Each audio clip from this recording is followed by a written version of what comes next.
digital first is okay. Digital only, I don't think anyone is saying. Right? So physical, digital can always coexist. I think that there is no differentiation in trust perception between a public sector bank and a private sector bank today in India, because all banks are well regulated entities. Probably have a separate desk or a digital corner where the customer can come and talk to them about how they can use the product or the features and how it can be digitally done. Right? It's not necessarily that you push them to a digital. It takes most products some time to get to an iOS level.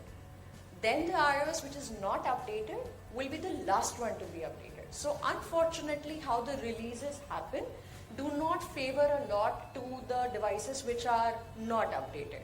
Now that is not a customer's fault. That is how releases are. That is how devices function.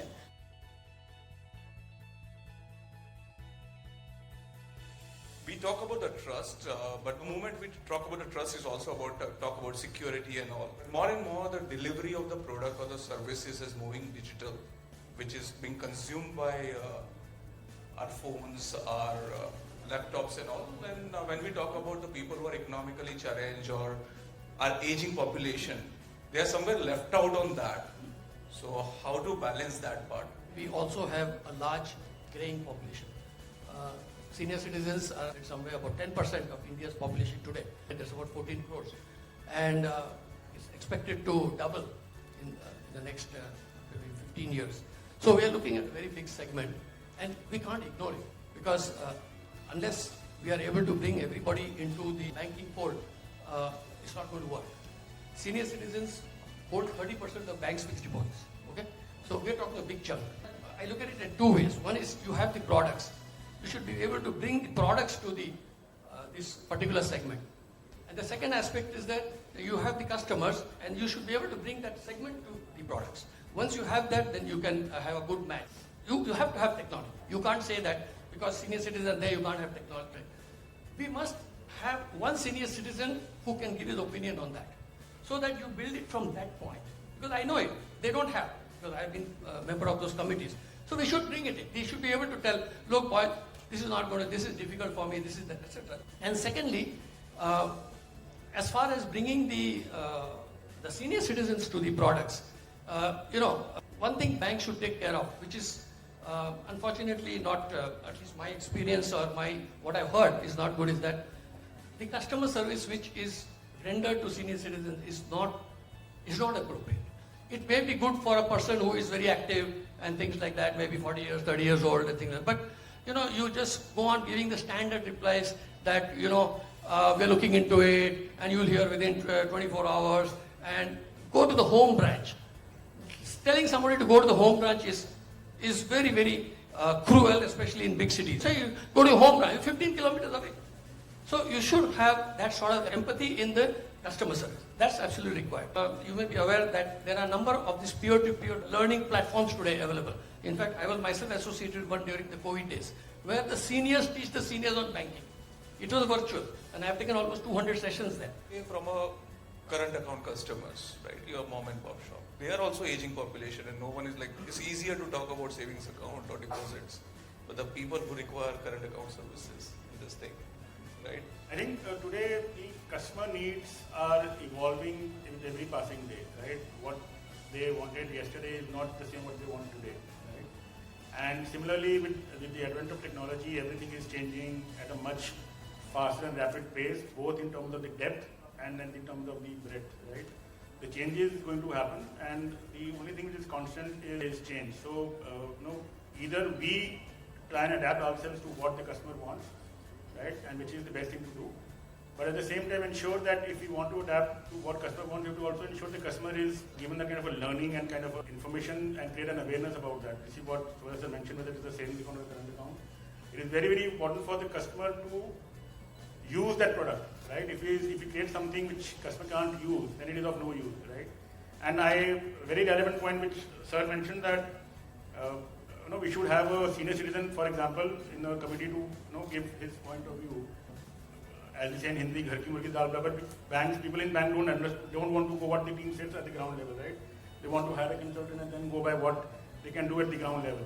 I think it's very, very important that the feedback which comes from the ground is incorporated. and then the product is created. And in our quest for creating a product, we sometimes get it a little more complicated, right? We have to be very simple. Product should be simple for people to understand, whether it is the service, whether it is the features, or whether it is the charges, right? Because everything matters to the customer. And we probably have a separate desk or a digital corner where the customer can come and talk to them about how they can use the product or the features and how it can be digitally done, right? It's not necessarily that we push them towards digital, right? But obviously, as and when they come, they will come up the curve, obviously, and we ensure that it happens. We tend to say deal in binary at times. Digital first is okay. Digital only, I don't think anyone is saying. Right? So physical digital can always coexist. While you and I will check balances by opening the app, there is a service called SMS banking. You can create default SMS every Monday morning. SMS lands in the analog mode and tells you what your balance is. That's good enough. You don't need it to know it on a real-time basis. 15G, 15H. It's an annual activity on the 1st, 2nd, 3rd of April. You have capability digitally available. You can submit it. You can also walk into the branch and submit it. So long as the industry is mindful that they are not creating a partition, that this can only be done digitally and not available in the physical model, I think we are kosher. I quote from my dad's example, retired pensioner, super senior citizen, manages his banking very well without much of a support from me. My dad uses iPhone 6. Apple doesn't support it, right? The banks don't support it. So, and I'm sure there are more senior citizens, and not only senior citizens, there are people who don't want, it's working, it's functional, something is not broken, they don't want to change it. How to handle those kind of things? Now, this is not whether it's a digital or physical, it's also about how those devices are affecting us, right? Whether these devices will affect our trust level, whether it will affect our security and all. Thanks. I think I'll take a cue from what our esteemed panelists also said, that it's very difficult for certain demographics to pick up, and that's what I'll probably go a little more theoretical on that. Trust, as per what Green described, is a combination of credibility, reliability, a customer's interest. When you combine all of that and divide it by self-actualization or self-realization to be able to use that product, that's when you get the trust about it. Now, when you're talking about how do you get that comfort to that product, I'll take a cue from what you said. Incidentally, in the latest product which we are building, we've actually included one senior citizen to be able to help us, to make it understandable to us, the ones who are really creating it, whether the UI or whether the offering is conducive to the requirements of all kinds of customers who would be there. And coming back to your point, that how do you bring them up to the curve? There is no, at least in my little experience, I would say, there is barely any one short formula we can provide to them. It's about creating those easy to adapt solutions. These easy to adapt solutions, thankfully, in the way we are advancing in technology, do allow many devices to be adapted to. However, if you do see, like iPhone 6 example, if you take, it takes most products some time to get to an iOS level. Then the iOS which is not updated will be the last one to be updated. So unfortunately, how the releases happen do not favor a lot to the devices which are not updated. Now, that is not a customer's fault. That is how releases are. That is how devices function. So as an industry and as manufacturers also, device manufacturers plus software providers, we would say we urge it to everyone from a DPI perspective, or rather, as an industry player, to ensure that these releases are reaching to every segment, every device and every kind of app which is available, so that nobody is left out. But again, getting that comfort from the customer, I think that's all about behavior and getting them to adapt to it. I think moving from the gadgets that carries the trust to the people that carries the trust. One of the South African bank CEO said that trust is not a KPI, but somewhere all the KPIs leads to it. The second part was hidden, right? I think rightly one of the discussion what we had, right? We were saying that the customer doesn't need the answer right now, but they need to know that I will have an answer, right? There would not be a fat finger which will make a wrong trade or wrong transfer. There would not be an error somewhere, and if it is an error, it would be rectified, right? How to build that culture? How to, and it's not only an internal culture we are talking about, it's what we are projecting into the customer. You know, one is to err is human. So one wrong button press, $900 million transaction done does not and should not breach the trust factor, because systemic errors versus unintentional human error, we should be able to make that distinction. Yeah, point one. Point two, how does trust manifest? Trust can manifest and you can create trust.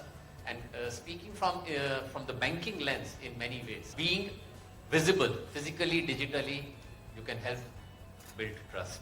Communication, which is not issue-based, but proactive, knowledge-based, can build trust.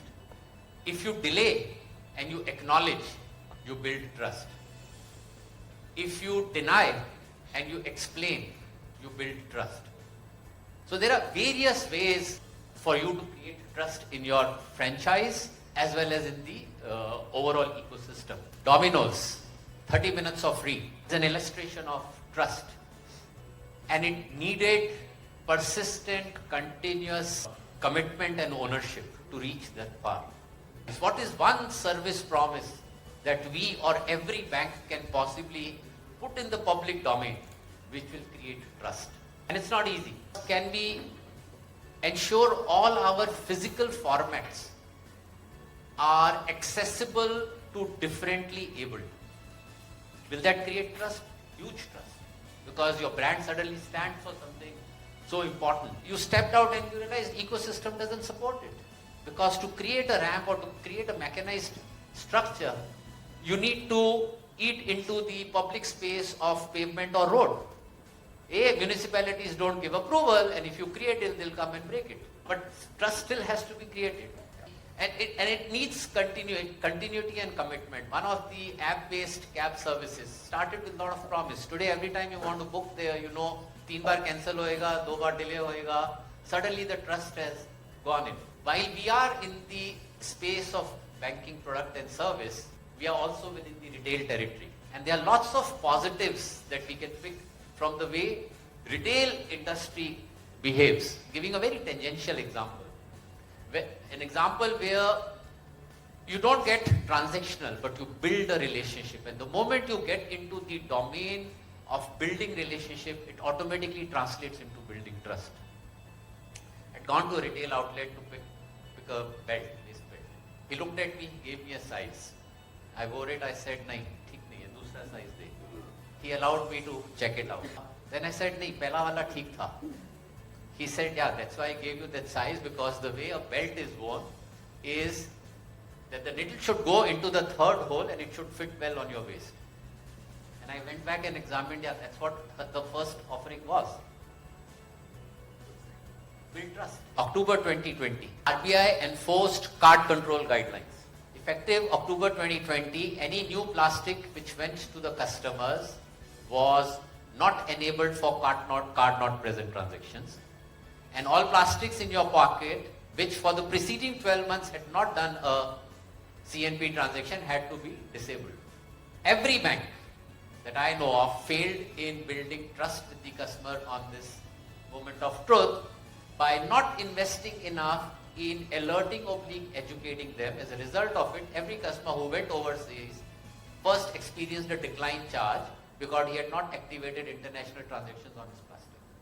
Yeah, all of us can give probably collectively 100 examples of how we as institutions can do these small right things to build trust. You don't need to do one mega stuff to build trust. I think that there is no differentiation in trust perception between a public sector bank and a private sector bank today in India, because all banks are well regulated entities.